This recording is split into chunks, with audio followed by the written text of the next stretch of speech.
Well, good morning. Ready to meditate with me? We are embarking on a series this morning that is one of my very favorite topics. It's one of my very favorite practices. We are exploring meditation from a number of different directions, not only on Sunday morning, but a little bit later when we're relaxing over lunch together. We're going to have an opportunity to view a film about the effects of meditation. And we are kicking off in the middle of July a really exciting series, a class series on Wednesday evenings. So we can learn to meditate with greater ease than ever. So we're going to start with the basics today. What is meditation? What is this all about? Now, the new meditator reported this. After 2 weeks in a meditation class, all it required were stiff joints and a burning curiosity about the woman assigned to the space next to me. At every meeting, she would arrive late, breathless and frazzled. But as soon as she assumed her meditation position, she started to chant 2020, 2020, 2020. You could almost see her blood pressure fall and a look of utter bliss spread over her face. Well, mystified in what she found in the idea of 2020, perfect vision maybe, I asked her why she used this as her mantra. Who's talking about vision, she replied. In the year 2020, our mortgage will be paid off, my fourth and final child will graduate from college, and my mother-in-law will move to Florida.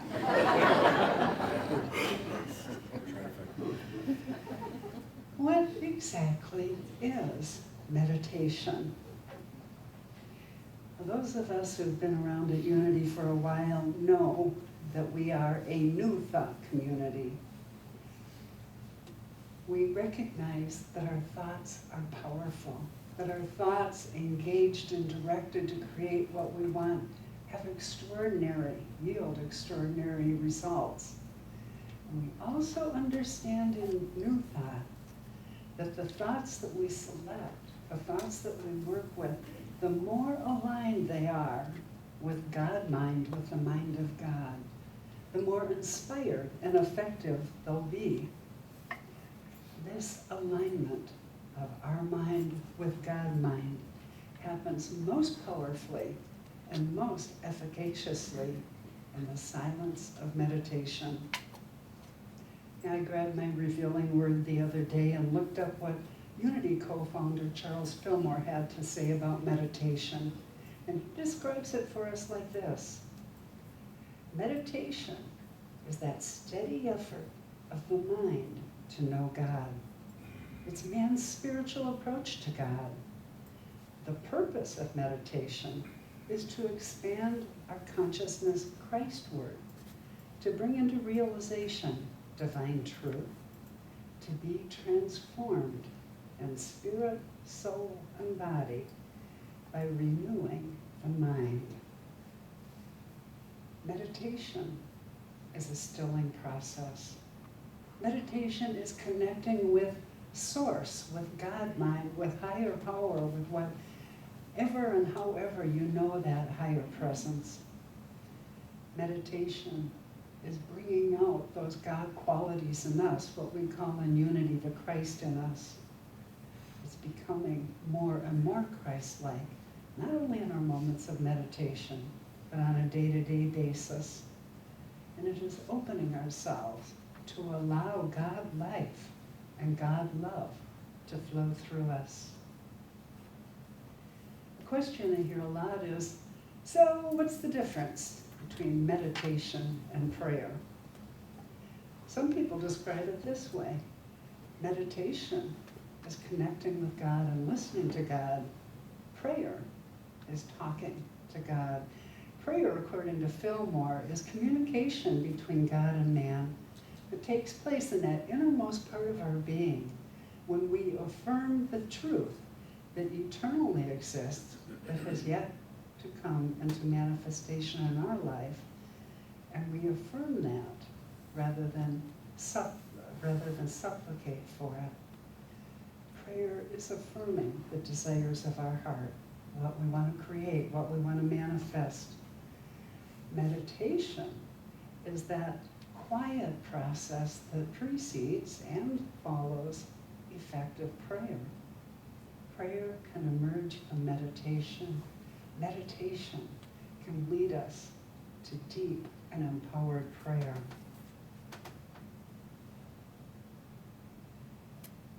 In the silence. We say that around here a lot, don't we? In the silence. From the book of 1 Kings, the prophet Elijah experiences the voice of God like this. He was told, "Go forth and stand on the mountain." And behold, a great and strong wind rent the mountains and broke the rocks into pieces. But the Lord was not in the wind. And after the wind, an earthquake. But the Lord was not in the earthquake. After the earthquake, fire. But the Lord was not in the fire. And after the fire, a still, small voice. And 1 Kings goes on to describe from there a conversation that the prophet Elijah had with God, that still, small voice. What that little phrase, little passage means metaphysically is the winds of life may blow us about. They may shatter our world. We might be shaken to the core or even burned in all of our efforts. But hearing the voice of God happens in the quiet, in the silence. See, communing with God rarely occurs in ostentatious displays. You've seen it in movies and cartoons, the thunder, the lightning, the booming voice coming down from heaven. I don't know about you, but I've never experienced it that way. What are we talking about when we talk pretty much every Sunday here about going into the silence? Deepak Chopra, in his book Perfect Health, says, meditation is not a way of making your mind quiet.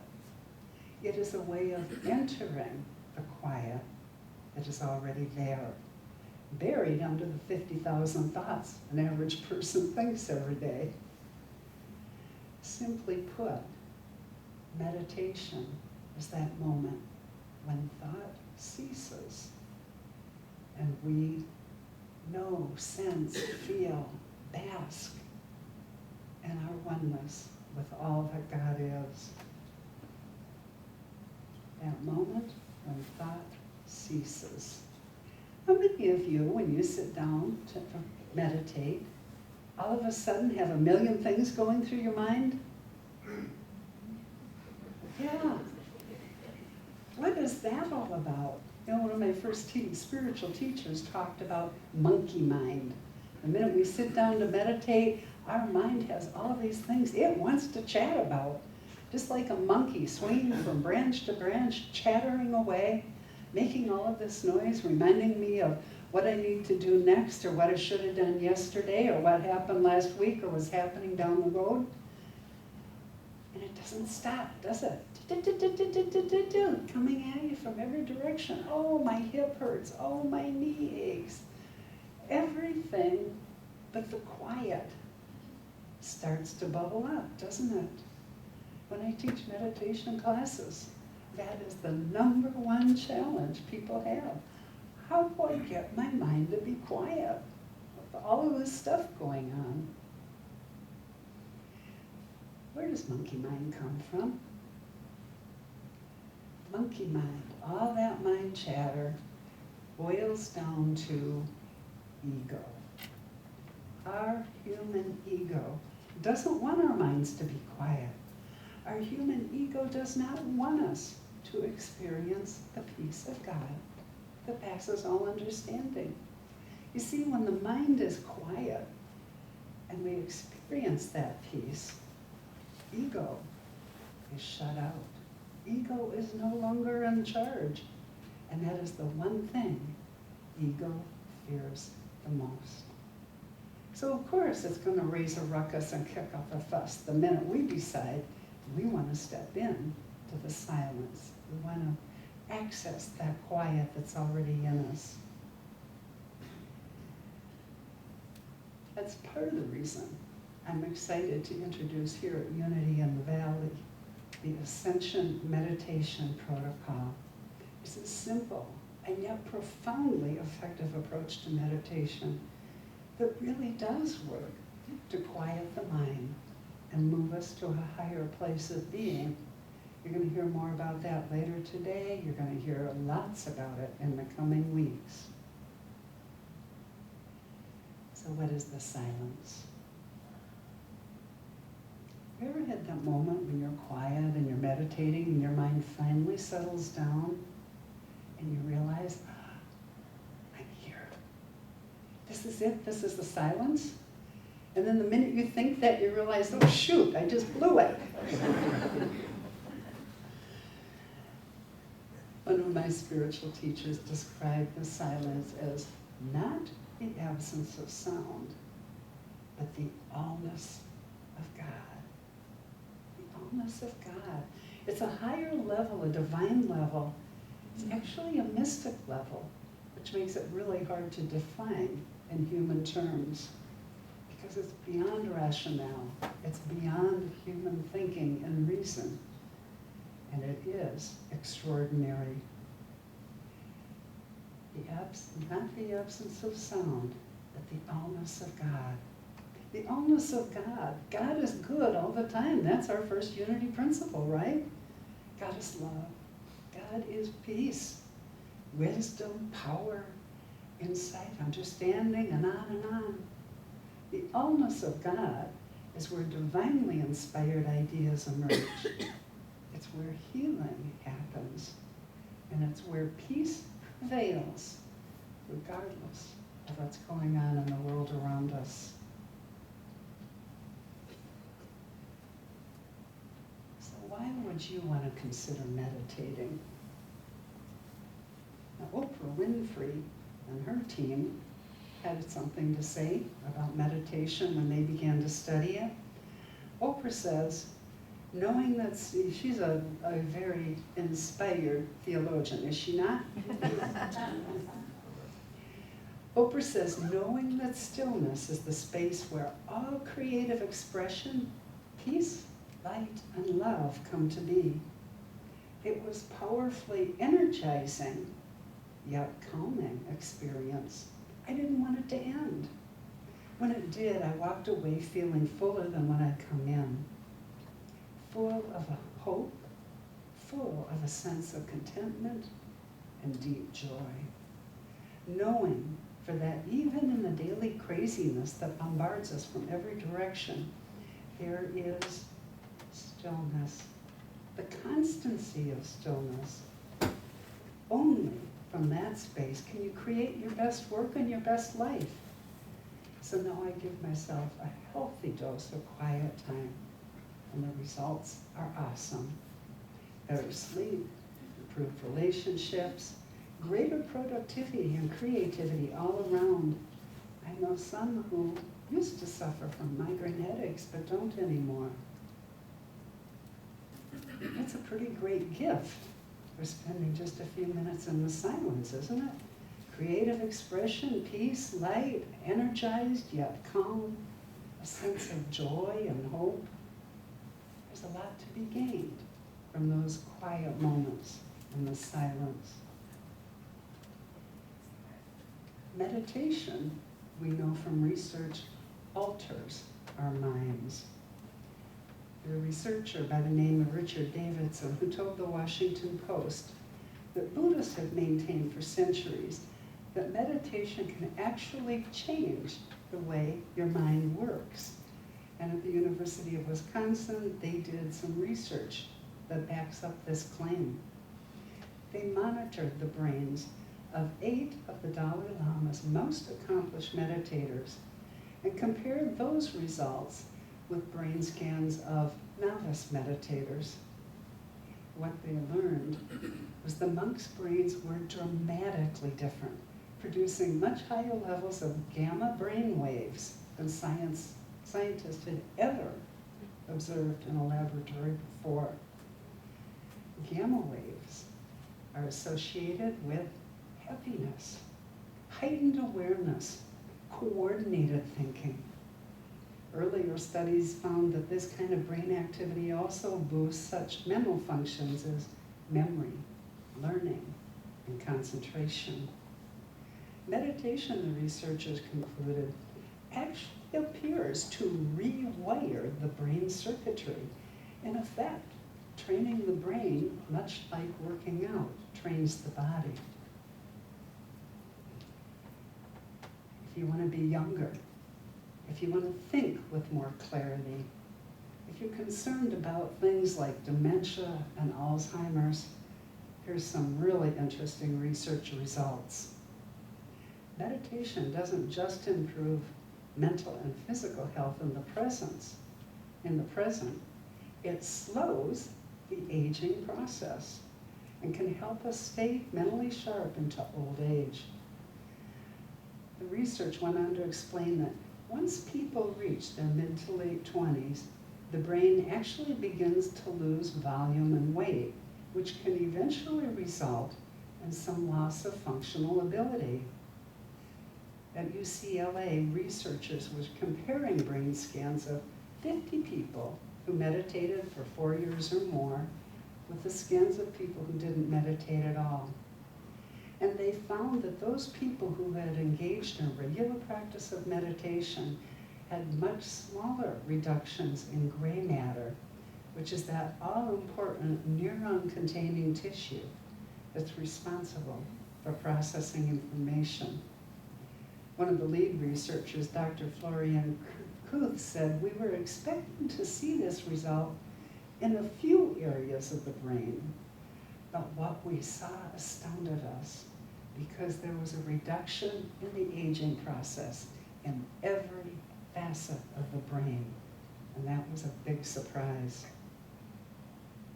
Meditation would appear to be a powerful tool for reducing the risks of age-related cognitive decline and neurodegenerative disorders like dementia and Alzheimer's.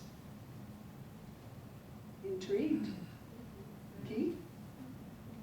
Anything I've mentioned so far sound interesting to you? Would you like a little bit of that for yourself? Let's look at some of the benefits of meditation. Deanna? Meditation, we connect with that sense of oneness with Mother, Father, God, and with all living things.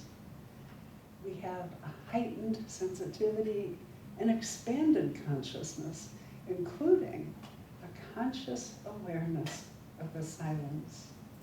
And that's the tip of the iceberg. Let's keep going. Sharper memory and recall, enhanced problem solving or creativity, guidance, inner knowing and calmness. You know, for those moments when you just don't know what to do, when you go within, you discover you do know. We wind up anchored in the present, in the now, where our power is, not lost in the past or worried about the future. The result is less stress, less worry, less burnout. Anybody here want a little less of that in your life? And balance in one's life. But there's more. Improved sleep and relaxation, increased energy and strength, healing on every level of our being, an enhanced quality of life and enhanced health. It's here for the taking. All we need to do is make the commitment and take the time to meditate. An enhanced self-image, more tolerant of self and others. Lee and I just celebrated our 20th anniversary, and I'm not sure how we would have done without meditation and enhanced tolerance. I'm real easy to live with, but renewed attitude, renewed empathy toward all of life. Do you want your prayers empowered? Meditate. You want to increase your willpower? Meditate. And if you want to claim for yourself to live in the peace of God that passes all understanding at all times and in all circumstances, meditation will give you that gift as well. So the question is, what is your motivation? Take a minute, think about it. What do you want? What gift from meditation do you want to claim? Do you want to make your own? And is it important enough to you to create and maintain a regular meditation practice? And how much should you meditate? Well, St. Francis de Sales tells us how much. On a regular day, half an hour is essential, unless you're really, really busy. Then you need an hour. There is more truth in that. And those of you that do meditate regularly already know that. A couple of years ago, I witnessed a remarkable demonstration of the power of meditation. It happened after a Twins baseball game on the LRT, on the train coming back from downtown to Bloomington, where we'd left our car. You know, after a sporting event, a band event, a concert, you know how everything gets jammed up? Everybody's trying to leave the same place at once? Well, it was exactly like that, leaving the Target Field downtown. Those LRT cars were jam-packed. Every seat was occupied and people were hanging from the little hanger handles throughout the whole train. There was hardly room to move. And of course it was loud and raucous, people who were having a good time, talking about the game, hanging with their friends. Some people had enjoyed a few beers at the game, some people had enjoyed quite a few beers at the game. It was rather a rolling party in a sense, with a whole bunch of strangers. In the midst of this chaos in the train cars, we were heading back to the south suburbs. Standing not too far from me is what appeared to be a mother and two young boys. I would guess the boys were about 5 and 8, and my assumption was that she was their mother. Well, you know how 5 and 8-year-old boys are, especially in a wound-up environment. They were punching, they were hitting, they were nudging, they were kicking. Well, it was mostly the younger guy. The older guy wasn't real into this. And the less attention the youngster got from his big brother, the more he started acting out. So I was watching this unfold. And the mother watched this for a moment, and she finally reached over and she grabbed the younger guy firmly by his upper arm. And she got down in his face as best as she could in that crowded train car. And I thought, oh boy, here it comes. And she looked at him, and she simply said, settle down. What can you do to manage yourself? What can you do to manage yourself? That was an interesting question to pose to a 5-year-old, but he looked real thoughtful for a minute, and then his face lit up, and right there in the middle of the train, he plopped down on the floor, crossed his legs, put his hands up, and I'm just assuming from what I was seeing, he began to meditate. And it was so cool to watch, because as I observed this little guy, I watched the tension drain from his body, and pretty soon he was just kind of rolling with the movement of the train as it headed south. And I watched him in wonder and amazement and thought about the mother, who clearly was a very wise mother, and I looked at her and I realized not only was the little guy on the floor relaxed, she was relaxed. In fact, the older son had kind of leaned into her and she had her arm around him, and they were both relaxed. And as I noted that, I began to realize I was feeling pretty relaxed. And then I started to look around this train, and I began to realize that in the vicinity of easily 20 feet all around us, people were relaxing. They were getting quiet. They were getting calm, whether or not they could see what was going on the floor. What I became so aware of is this little guy plopped on the floor in that train car was bringing peace and relaxation to everyone in the area. When we meditate, oh, it changes us. It changes us at depth. And if there are a few things in this country, in this world that concern you, that you would like to change, meditate. Because the work you do here ripples out into our world and becomes a great blessing for more than you will ever know. So let's take this into our time of meditation this morning.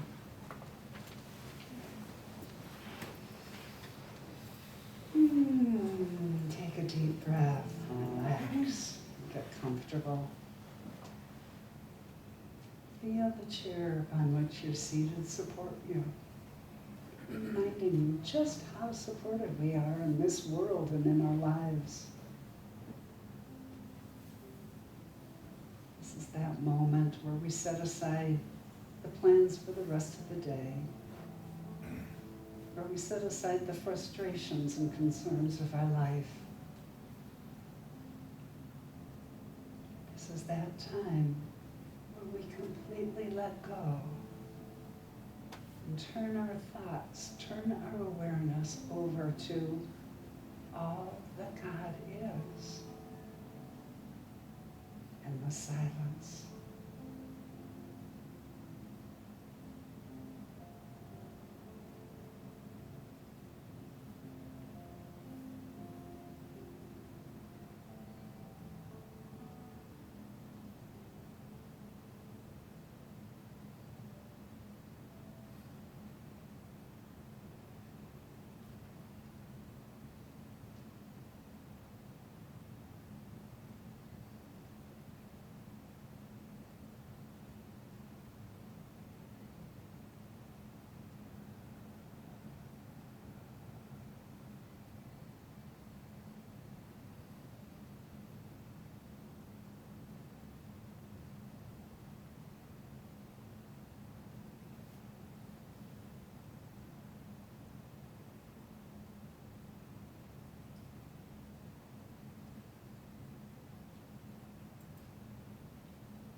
In the silence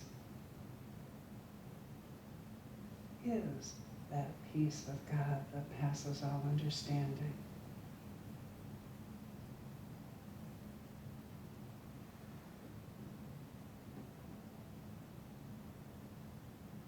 In the silence is wisdom,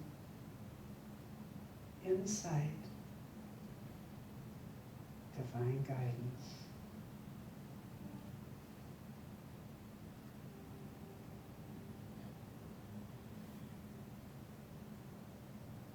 In the silence is wholeness, health, healing of body and mind.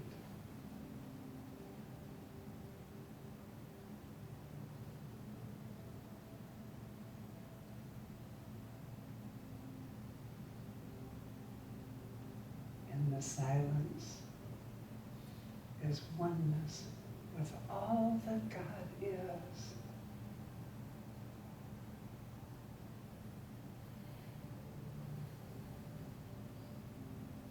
In the silence, all is well.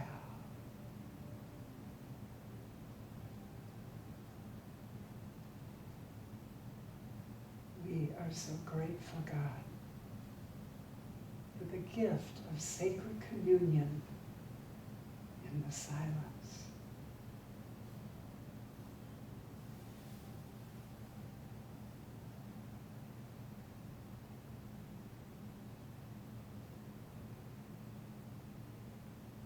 as we relax into mindful awareness of the divine in us and all around us.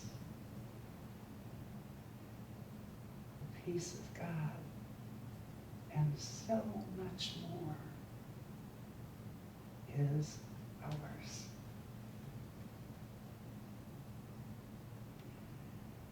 And so it is, and so we let it be. Amen.